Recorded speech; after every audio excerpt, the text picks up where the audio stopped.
Dun, dun, dun, dun, dun, dun, dun.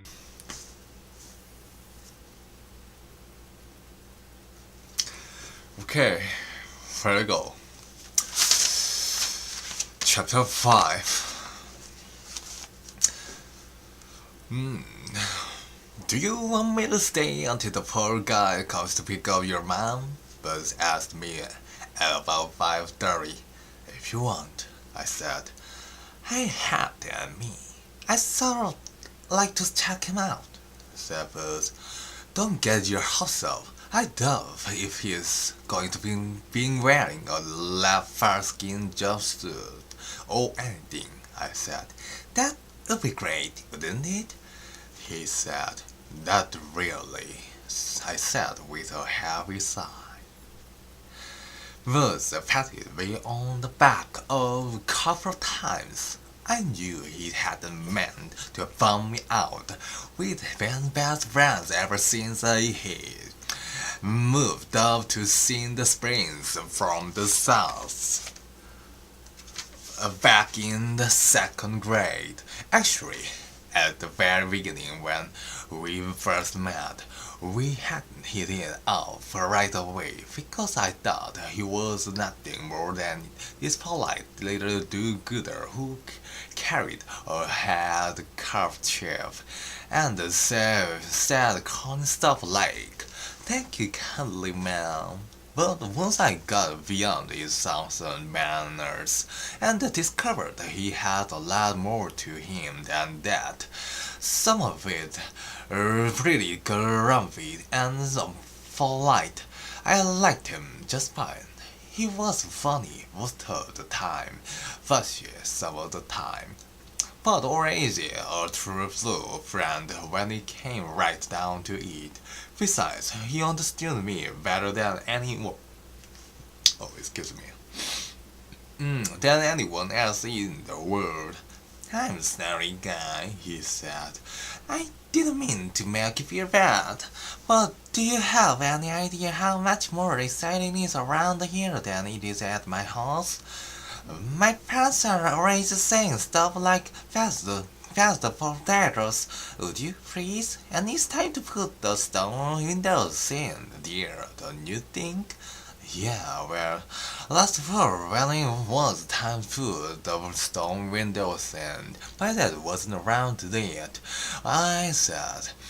And that's not exciting, that's a drag, because my mom and my boss stick at that kind of stuff, and the windows are leaked and the railroad all winter.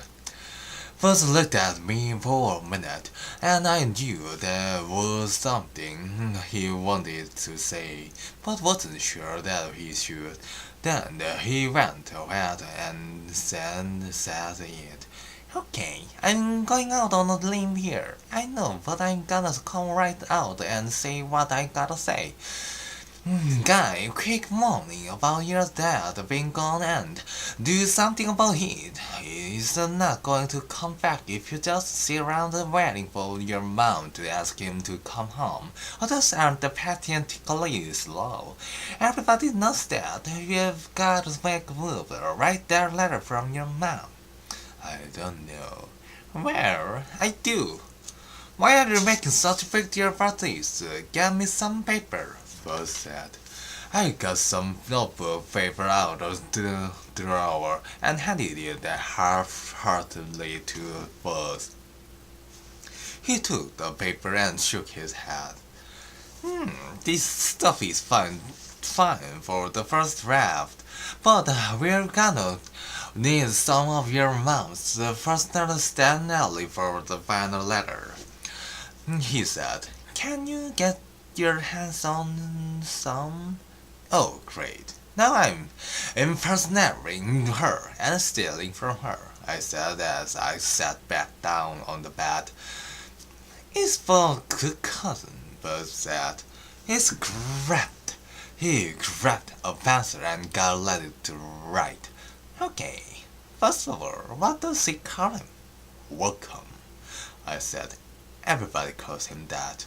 Dear welcomes, wrote Buzz. No, wait a second, I said. I don't think she'd turned right off for the bed. That's what she crossed him when they're getting along. She'd verbally be bomber. Like what? Dear Mr. Strang? I suppose. No, you housefly, like dear William.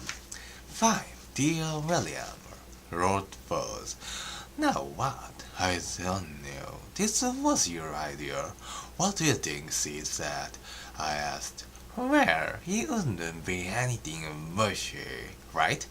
I mean, they must be mad at each other, otherwise your dad wouldn't have left.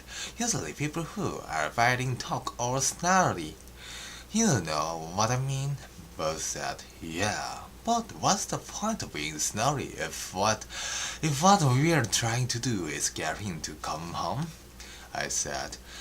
Good point. So maybe she's saying something about you, like, I know you'll be happy to hear that our son, Guy, is doing just fine. That doesn't sound like her, I said. What does he sound like? Asked Buzz. Just then my mother called to him from the bathroom. Guy's fine. Bring me a couple of dinglemandoodles from the box on the dresser. Will you, Humbum? She sounds like that, I said as I got up and went to get her a couple of Q-tips from her room. Q-tips are dinglemandoodles, so hairpins are dingleman bobs, and everything else is a dingleman hoosie. This is harder than I thought, I said Buzz when I came back into the room. Maybe we should figure out what we want to say first, and then worry about filling it into words that sound like my mother, I suggested. Keep thinking, said Buzz. We were interested by the doorbell at that point. I looked at the clock, 6 o'clock. The poor man was right on time. Okay, that's almost day. Chapter 5. Okay, see you next time.